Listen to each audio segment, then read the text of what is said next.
Thanks so much for having me. It's nice to meet you all. So today I'm just going to give you a brief description of the visual arts program at Northwestern and just another brief little intro of myself here and Roeya. So here's a cool picture of me in my studio. It's a couple years old, look a little younger there.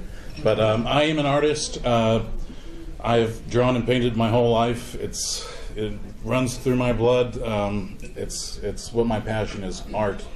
Art brings people together. It forms discussions, important discussions between communities, cultures, diverse people.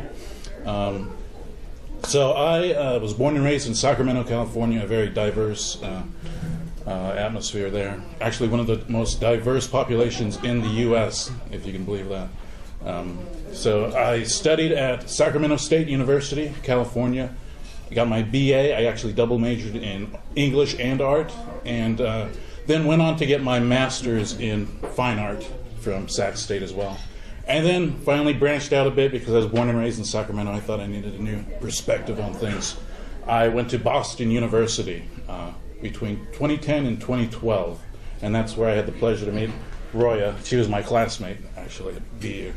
So I lived in Boston for about 5 years, lived there 3 years after graduating, and began to teach. I taught at Boston University while I was a grad student there, but also taught at a small community college in New Hampshire, Nashua.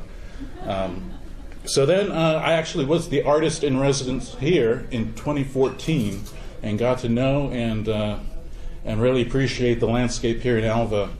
I found a great thirst for visual arts here. The program, it's fairly small right now. It's only been around for 5 years. And even since I've been here, the classes are getting larger and larger. And we've had a few events that really just show the thirst for the visual arts here in town. In addition to the vibrant arts community we have downtown, the Graceful Arts Center, who does such great work, and the Running Meat Hotel, which displays stuff on First Fridays. So it's an exciting atmosphere to be in, and it's only going to grow, and that's what I'm really excited about. So first I'm going to show you a few images of my artwork, and I'm not going to go in great detail because I could go on and on, but I won't bore you too much. So this is my studio, actually back in Boston, and you can see the size of some of my paintings there. And here's one called Jaguar and Eagle. These are large-scale paintings. I'm very interested in perpetual movement, color, the way color can move space. Here's another. This one's called The Feed. And you guys are always welcome to visit my studio. I work alongside the students in the Jesse Dunn Art Annex, the hallway that's kind of hard to find in the Jesse Dunn building. But I'm sure if you ask someone, they'll point you in the right direction. Here's another. This one's called Death and Dancing. And these are oil paintings. This one's called Going Nowhere. And for a bit of scale, you can see the size of the paintings here. This is in a gallery in Boston. Is that a particular style, or what do you call that? It's abstracted figurative painting where you can make figures out, but it's all abstracted. Especially if you get close to them, the figures almost disappear completely, and you're faced with just color and movement of space and forms. So from afar, they work differently than up close. And here's some more recent work too. I actually made this painting as a resident here in 2014. How long does it take you to create something? It depends. I mean, I'll usually have about 6 or 7 paintings going on at the same time. If you visit my studio, you'll see I've got tons of stuff going on at the same time. And I'll learn from painting to painting. So what I learn in a painting or drawing that I'm doing over here, I'll find something new in another painting. And it's kind of a web of influence that goes back and forth. So, but all in all, I mean, I've finished large works, like a 7 by 8 foot painting I've done in 2 weeks when pressed for time, a show coming up. So I can do it in 2 weeks. Sometimes it take a little longer. And I also have paintings I've been working on for 6 years that I have stowed away in the corner. I come back to every now and then. So. What's the smallest size painting? Smallest size? Oh, I do little ones too. Little studies, little drawings, and yeah, scale. The difference in scale really helps me move my work. I mean, something like this, I can just get ideas out and then use them as studies for a larger involved work. So that always helps. Are you actively selling stuff in galleries, that kind of stuff? Yeah, when I have a show, I sell work. I'm building a body of work right now, and I'm not going to lie, my progress last semester, because I'm new at the job, I made a few paintings, but now I'm back to making more, so I'm building up for a new exhibition. I think you probably do not paint from a pattern. When you start in on a Right. painting like that, for instance, have you got a picture in your mind when you put the first dab of paint on of what you're going to paint? Or is it just A lot of times I'll have an idea, not necessarily a literal image, but an image of color. You know, I'll take a walk and I'll see a color that really inspires me. So I'll mix that color. I spend a lot of time mixing paint, mixing different colors that are unique, not right out of the tube. And I'll start off with an complete abstraction, and then I'll move over and work on another painting, and I'll live with that abstraction for a little bit, and then I'll come back to it and start working more into the space, and I start to find forms in it. It's kind of an organic process, and it takes a lot of work, because I can make a painting if I knew the image right away, and I can So bang you're it not out. sketching this out on? Well, that's a good question too, because a lot of times from the abstraction I will do drawings. I'll do 10 drawings, charcoal drawings from it, and find different things in it. And then maybe I'll pick my favorite drawing and then go back into the painting from that drawing. So it's a web of influence that it takes a lot of time. Me being present in the studio is very important. This one, this actually started off as a picture of a man in a chair, believe it or not. So these things, they evolve, they go in weird directions, and that's the way I like it, because it keeps me on my toes. Here's another one. And this is a recent one here. Okay. So back to the Northwestern Art Minor. This is just a list of classes, so you can get a bit of an idea of what we offer in our department. Fundamentals of Two-Dimensional Drawing is basically a beginning drawing class. I recommend that for beginning students who are just starting to grapple with two-dimensional art. We also have Art History Survey, which it's a compact class because we're covering artwork from caveman times to the present. So I pack a lot in. But students get a really good foundation in visual arts, and they are also able to provide context within their own work from master artists and contemporary artists. We have an Art and Life program taught by Professor Kelsey. It's a fantastic, really popular class. And then life drawing, where students paint from live models in the landscape, a lot of direct observational work. And then oil painting, what's closest to my heart, and natural history drawing, which I'm teaching in the fall. We have a natural history museum in the Jesse Dunn building. I don't know how many people have actually visited it. It's kind of a hidden treasure. You wouldn't know passing through those halls that it exists. But there's all sorts of taxidermied animals, I think dating back from about 1913, just this fantastic collection. So this class utilizes these specimens, and the students get to actually they can borrow them, draw from them, paint from them, hopefully not get paint on them. But, yeah, I'm hoping. And then we have a Mac lab with fairly new Mac computers. So we have digital illustration, graphic design. And then for the advanced students who are art minors, they move on to doing drawing into painting, which I teach as an intermediate painting class, and then advanced drawing painting studio, where they actually put on a show down in downtown Alva at the end of the semester. So they get professional experience being an artist. So all in all, they really need 7 courses to get the art minor. And now I'm just going to show you some pictures of the classes that I've taken. Actually, these are all from this semester. This is the Fundamentals of Two-Dimensional Art class, and they work with a variety of medium. Here they're working with India ink, and they mix these different values in cups, and they're able to place different values on their drawings. A lot of direct observational studies, really learning to be specific with their own eyes, and through observational study, they inevitably develop their own touch. It's amazing to watch. Even from the get-go, the first class, you can see each and every student has their own really special way of doing things. And they learn from each other. I'm trying to build a community of artists here. I want to say that I'm teaching them the most, but they actually teach themselves through discussions. This is the painting class, and we have a collection of bones, like cow skulls and everything. I just put them on a table, light them, and they find their compositions while learning, the basics of paint handling, mixing, using solutions.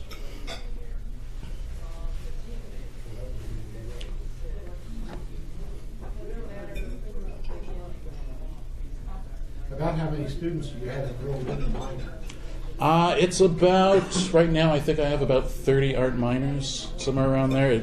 It fluctuates during the course of the semester. But yeah, it's getting larger.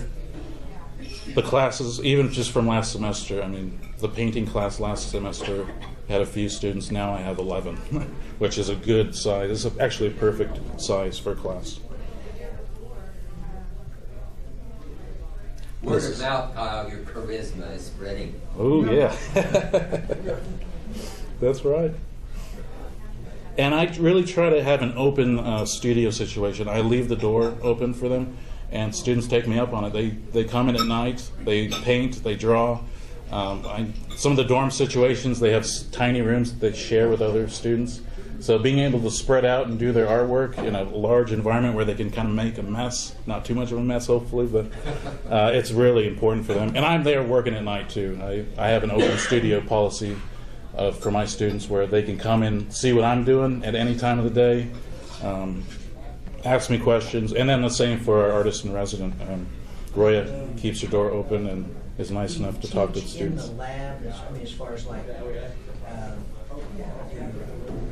not have a classroom that you teach and then you get a lab that you... Yeah, there's 3 somewhat large classrooms, and one's for the artist in resident. The other I've been using as a studio, and then I have the largest classroom that I use as the teaching classroom. There's also a lecture room too, where I teach art history. Yeah. You're up on like rooms 323, 324, 326, or those kind of... Yeah. In between the second and the third, it's confusing. I've tried to put a nice bright sign, visual arts, when you enter the hallway, because before there wasn't one and no one knew to go in there. Just a lot of lost students. But, these are the results from the skull painting session in the painting class. And most of the time, I mean, a class is a painting. They have 3 hours, which is not a lot of time to make a painting. So each of these were made in 3 hours. At first, that sounds intimidating to the students, but they're always amazed how much they can actually achieve in a short amount of time. And of course, they have homework assignments too. This was actually from yesterday. This is the two-dimensional class. Drawing paper bags that I crumpled up in the center of the room. Do you grade their paintings? I mean, is that how they get a grade? If they try hard and deal with the concepts at hand in the class, they'll do fine. So I try to grade them on their effort, not their talent. And Future Picassos in there? there are some. I mean, I'm amazed at the talent. Some of these students have never taken an art class. Even in high school, they didn't have art. And they draw on their own, and they come into class, and they're a little afraid and intimidated. But once they get going, I'm surprised the stuff they make. And a wide range of students too, which I'm really happy about. We've got from freshmen to professionals. I have a student who teaches at Cherokee High School, or Cherokee Elementary School, and she was just tasked as being the art teacher for Cherokee. And she had never taken art classes before, so she's in 2 of my classes now. she's good. Yeah. Have you ever found anyone that has absolutely no artistic background? That's a great question. Why did you ask that? I just want to know if he wants to meet one. I will tell you, everyone has a strength, and there's people that cannot draw, they can't do the perspective, they have a hard time conceptualizing how to turn 3D space into a 2D space, but there's always something. And I've had some fantastic students who do things in the weirdest ways, and they do it like no one else does. And maybe they're good at color, spatial relationships, or just weird stuff. And they make for great students too. So, well, you know, in the traditional sense, maybe they can't. They lack the ability to do you know, I don't know what you would say, a traditionally sound drawing. They get stuff done in other ways, which is really good. Last semester I had a great colorist, and the drawings were, you know, down here, but the color was up here, far beyond any of the other students, and that made the work impressive. Yeah. When I took art, Tim, I was told I had great margins. Great margins? Yes. Is that the edge of the... Some of my students lack that. They do parallelograms when they clock it up, so that's a talent. Yeah. And here's another one. So you can see, even, you know, they have the same subject matter. It's completely different. I don't guide their compositions. They choose that. Completely different interpretations. Do you have a class for doodling? Doodling? That's everyday life, right? Yeah. I mean, my wife draws all the time. Yeah. But she's a quilter, Okay. and she draws patterns that she transfers to quilting. Okay. And you have to have a continuous line, Right. because when you're sewing, you don't stop and start all the Right, time. right. So it's all a continuous Yeah. line. But she draws all the time. I actually do teach that in the 2D class. One of the Really? first lessons they do is contour drawing, where it's called a blind contour, where they keep their eyes on what they're depicting, and when they move their eyes, they move their pencil, and it has to be a continuous line. So, yeah, there it is. Yeah. Yeah. Okay.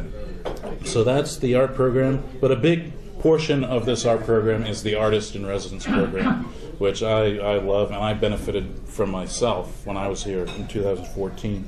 The Artist in Residence program, we bring emerging and established artists from diverse backgrounds to live in Alva and create artwork in the Jesse Dunn Art Annex.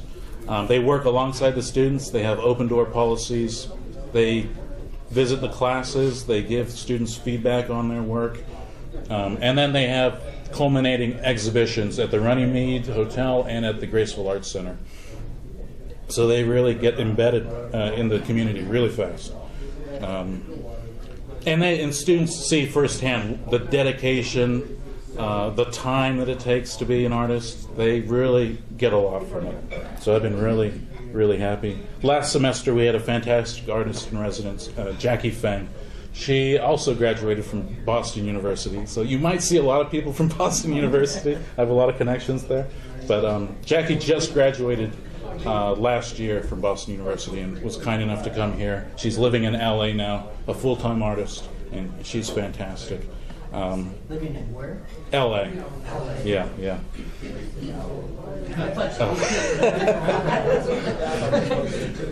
And this is just her teaching one of my students watercolor.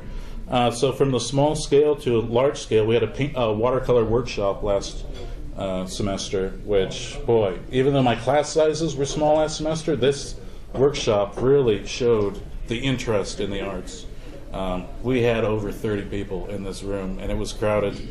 But Jackie, who you can see in the blue there, did a fantastic job teaching it. And the students all, and I shouldn't say students, it was the community. We had professors there. We had just people who live in town. Everybody. That doesn't involve a bottle of wine or anything. Well, technically, it's a dry campus, right, Dr. Kelly? I I would like to go to the wine. They have that at the Graceful Arts Center, though. Yeah. All right. And here's another picture. Everybody walked away with a fantastic composition that they made on their own terms, too. Everyone was different. But this semester, we are lucky enough to have a fantastic artist, Roeya Amigh. Roeya, like I said, was in my class at Boston University, so I met her in 2010, and she has inspired my work greatly. Her feedback on my work has moved me as an artist and as a person, and I feel extremely grateful to have her here in town.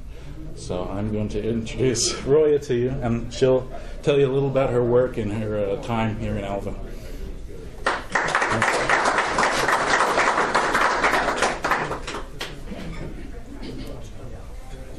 Hi everybody, I'm Roeya. I'm from Iran.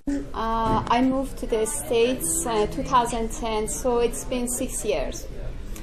I received my BA and MFA from Iran in Tehran, and then I decided to come to Boston University to get my second master in painting. That's the place I met Kyle and many wonderful artists there.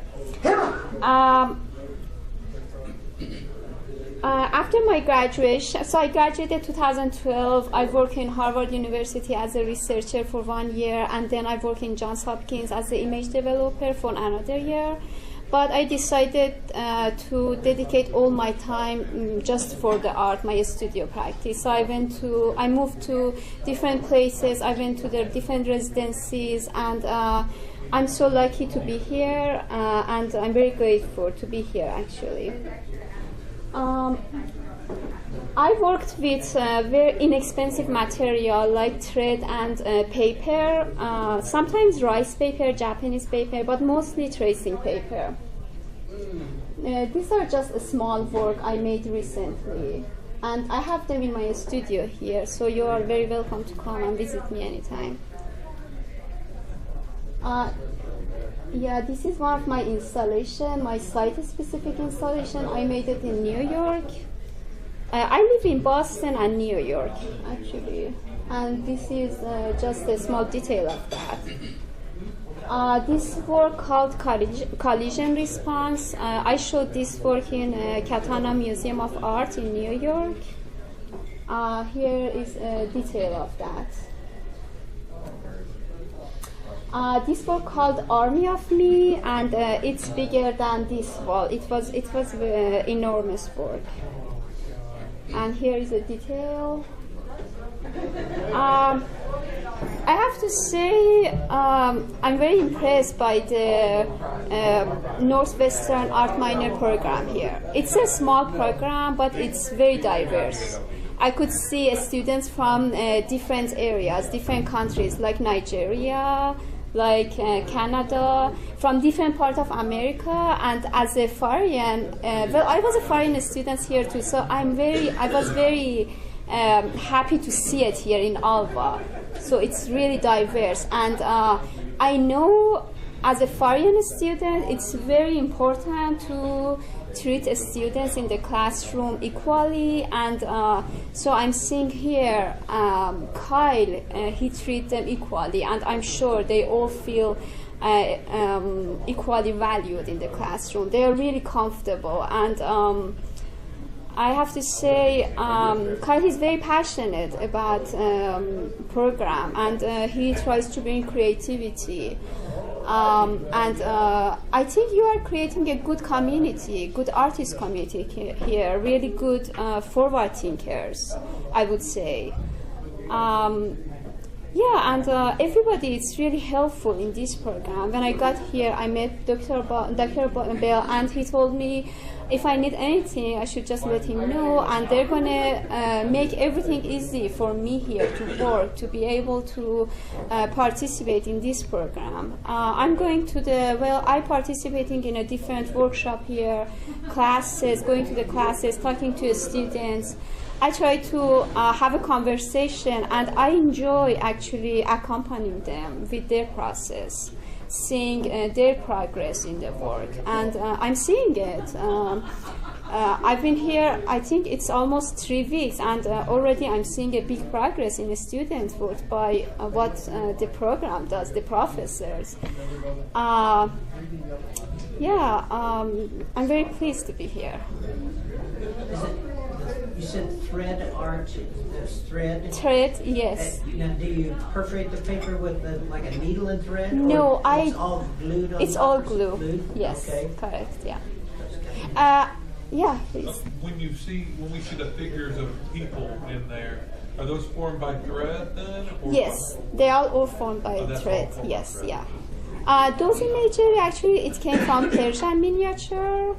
and and the text comes from Persian literature, but I always let the world around me to inform me conceptually about my subject matter. Always came from my everyday life, so it's important for me to move around and meet new people, being in a new area, have a new experience.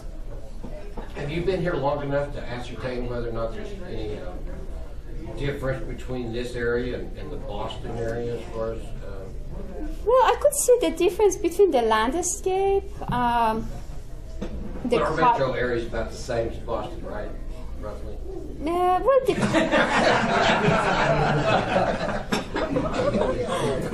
We'd probably say ours a little different from that. right. We don't get to car. Oh yeah. So how do you transport this? Because I get two pieces of string together and they never come apart. Well, I took if I wanna reinstall my pieces in a galleries or museum, well, I would take down all the small pieces and reinstall it again. Yeah. Never it's going to be the same when I reinstall it, and I'm interested in that actually. Do you do other kinds of art besides that? Yes, I do paintings too. I'm a painter actually. Yeah, but now I'm more interested in installation, working with the space. What turned you on to this thread art? What got you started? Well, because I love drawings, making different lines, and I wanted to have my own line. And thread just have a different texture, different medium. Is that a common thing? I've never seen anything quite like I that. haven't either. Or not. Well, I mean, did you see other artists doing the same thing, or other people in the same medium? it's always good as an artist to be open and try different medium. So I was trying different mediums, and then I was like, oh, I love thread and paper. That's the medium I want to work with that. You're from Iran? Yes. Are you here permanently, or is that something you'll go back home someday? Well, I just visited Iran. I've been in Iran just January. I came back, so I'm visiting my family there too. But I'm going to be here till 2019. So maybe, I don't know. Maybe. You have like visa or something till then, or something? Yes, I do. Yeah, I have a researcher visa. Yes. Yeah. Is there a special kind of thread you use?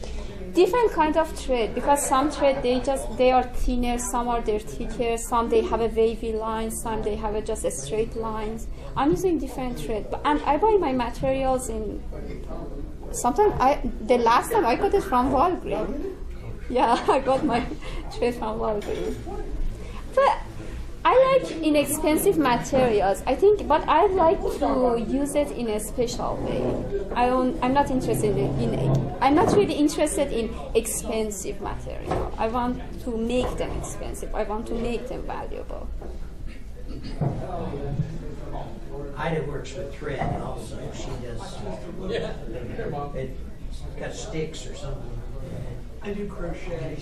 Oh. Yarn. Uh-huh. But I've done crochet thread, and I've got some fantastic thread somewhere. My mother used to sell them. Oh wow, beautiful. I'm familiar with the different thicknesses, Right. and knobbinesses. And Yes. Mm-hmm. Cool. Okay, thank you so much. Thank you.